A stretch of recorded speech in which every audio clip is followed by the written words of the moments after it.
Coach Nell Fortner here with us now. And Coach, I want to start with that right there because I love this inside look on your program. I know every coach is different how they handle it, but what has it been like for you guys doing it and how did it all come about? Well, we don't even really know it's happening because our creative content person just is constantly filming everything. So she can go through it and then edit it and all that. So I just told her, just take all the dirty words out. I wanted to hear a little more of that anger that was coming at the end. I wanted to hear what you Trust me, it's in there, but we're trying to keep it family friendly. So, yeah. I want to talk about defense. You have a lot of international players, and offensively, they play a really nice style of basketball, but defensively, maybe not as much as you would like. So how do you really mold that defense that you've got? I like how you said, well, you know what? They're so smart. They really are. They come here to Georgia Tech not only to play basketball but to get a degree, and so they really come with a high IQ, and so they pick up things quickly. But it is there's a learning curve for them, no doubt. But we have a really one of our Spaniards, Inez Naguero, is really turning out to be a really good defender for us because her IQ is allowing her to fill holes for us defensively. Like she's there in the help, she's there quickly, she'll take a charge. I mean, I'm like, wow, she's kind of turning into a bit of a defensive stopper, not on the ball but off the ball. I really like that. So there's a process to it, but they pick it up fairly quickly. Well, we saw Lorella Kubai go on to become the ACC Defensive Player of the Year. Lotman could guard as well, so it can happen, Coach. It can happen. Thank you, Fortner can make it happen for sure. I want to talk about Toni Morgan. I think Ivory and I have been talking about how this is the league of point guards this year. There's so many great point guards, and Toni had a great freshman year. What have you seen from her stepping into year two? Yeah, a lot of maturation for her. I would have loved to have seen her guard this one right here. That would have been a matchup right there. But her maturation has been really strong, and that's something that had to happen because, you know, as freshmen, they come in, they're still thinking high school, they're still thinking that level, and it takes a while for them to really get a grip on the level that they're playing at and have to be consistent at that level. And you know that from having played. I really like where she's going right now. I like the road she's headed down. She's being a great leader by her voice and example. But her athleticism is something that we don't see all the time. And that's something that if we can continue to help her understand it and to use it all the time, then I really like what could happen. Yeah. I would not like to guard her. I'm just going to say that right now. No, you would not. On the record, I do not want to guard her. You don't want to guard anybody. So. She just wants to shoot the ball. She just wants to shoot the ball. I know. Coach, with the season coming up, like, was it one player or was it a multiple players that in practice that really stood out, that really took the leadership for this team to head in the right direction? I'm going to say multiple players, and I think that this group kind of grew up together last year. It was a tough season for us last year, but they really bonded, and it bonded them in a way that it gave them a hunger that they wanted to come back, and this is not going to happen to us again kind of attitude. And so that's helped us in our summer workouts. It's helped us as we went overseas to Croatia. It's continuing to help us daily. You don't want to finish like you did last year. And so that hunger factor is really strong in this group of players, and it's bleeding over into all the players, and so that's a good thing. You talked a little bit about Toni, but we've got Kayla and Kara here with you as well. Where have you seen their game grow in the offseason? Again, I'm going to use the word maturation because that's what had to happen because we were so young. We're still a little young, but their summer was really, really strong. Kara Dunn was determined to add things offensively to her bag to continue to become a better defensive player. She's a highly versatile player. And then you've got Kayla Blackshear, who's an undersized player at her position. Doesn't matter because I can move her anywhere on the floor from that 4 spot. So that's been a really good thing. But she has lengthened her game to the 3-point line, which kind of like a Kayla Jones was at NC State, how all of a sudden you're like, where did she come from? She's shooting a 3. But so that was our vision for KB, and so she's put work into that. And then Toni heading us up from the point guard spot. So I think the future is bright for this group. It's just bringing it all together consistently on a daily basis every day is so important. That is really the key, isn't it? What'd you learn from them over in the games in Europe?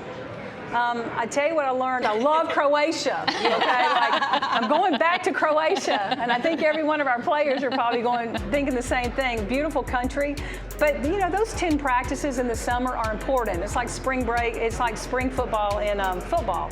So to have that kind of bonds your team also. But Croatia, Spain, Barcelona, it was beautiful, and it allowed our players, just hearing them talk about how we go to Barcelona, we see 3 of our Spaniards, their families, their fans, how they live. Hey, show me what y'all eat. I mean, that kind of thing. So it helped them understand them better. And I heard Kara talking about it earlier today, and that's a really cool thing, because the rest of their life, they're going to be able to go to Spain and go visit their teammates in Spain or Lithuania, or I think that's a really cool thing. Yeah, everybody went to Europe this year, this summer. We saw like 10 teams over there while we were there. We're in Croatia, and there's Florida State. We're like, what? The fact that ACC Network was not there to cover that. It's a huge miss. It's a real shame. Huge real miss. shame. Yeah, y'all need to put in for that. Yeah, we will, Coach. Well, you know, Coach, you've done so much in the game, and you've accomplished so much. What did you specifically learn from last year? Well, I learned, this is no doubt, that was the hardest year of my coaching career, and I'm just being really honest. That was the toughest year of my career.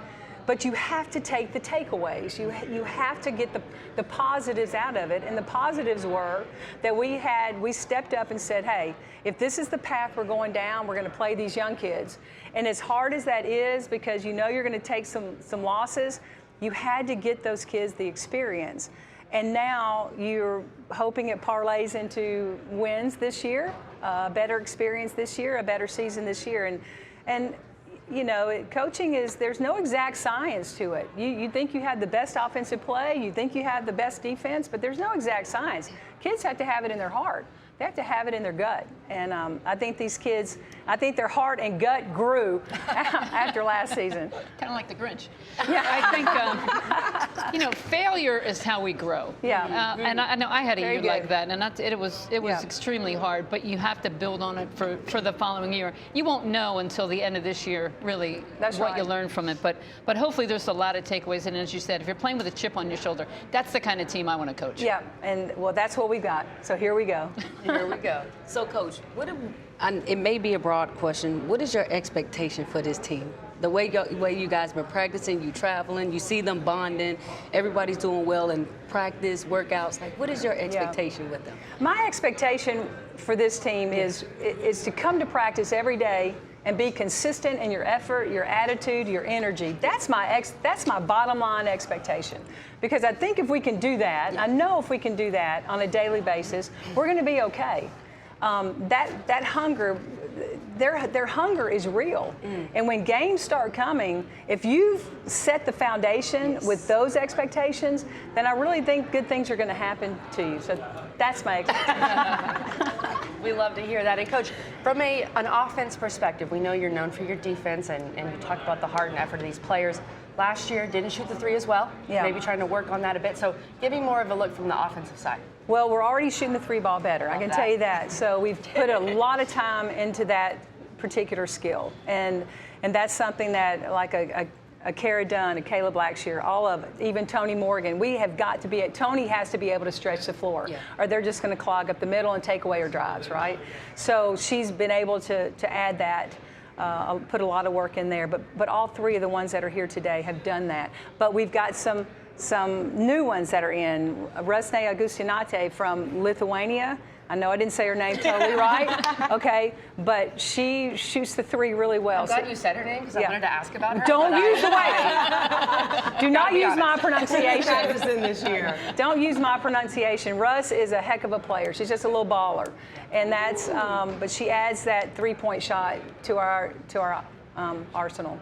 Coach, before we let you go, you've got your Tasha Tough pin on, and I know it's been a tough week. Tasha Butts was on your staff, passed away on Monday. She was on your staff when it was announced that she had breast cancer back in 2021. Just wanted to give you the opportunity to just say what she meant to your program and you in coaching. Look, Tasha came with me when I took the job in 2019. She was one of the first phone calls I made because I've known her for so long. Recruiter in the southeastern part of the United States, a defensive coach, a phenomenal person, tough, Tasha's tough. There was no middle ground for Tasha. It's here or there. It's one or the other. And she held kids accountable. And that's not always an easy thing to do as an assistant coach, but she was all about it. And that's something that I knew I was going to miss this year in her, but I was so proud of her for getting that Georgetown job. That was a dream of hers, to be a head coach. And, you know, we were all proud of her for that. We're going to miss her tremendously, but we've learned things from Tasha that will carry with us forever. Well, Coach, we appreciate you sharing that. We're certainly all thinking about you guys and the Georgetown staff as well as you continue to push forward through this. I know that Play for K week is going to be especially special for you guys this week. Thanks for the time this morning. Thanks, y'all. Have a great rest of the day. All right, we will continue things on the other side.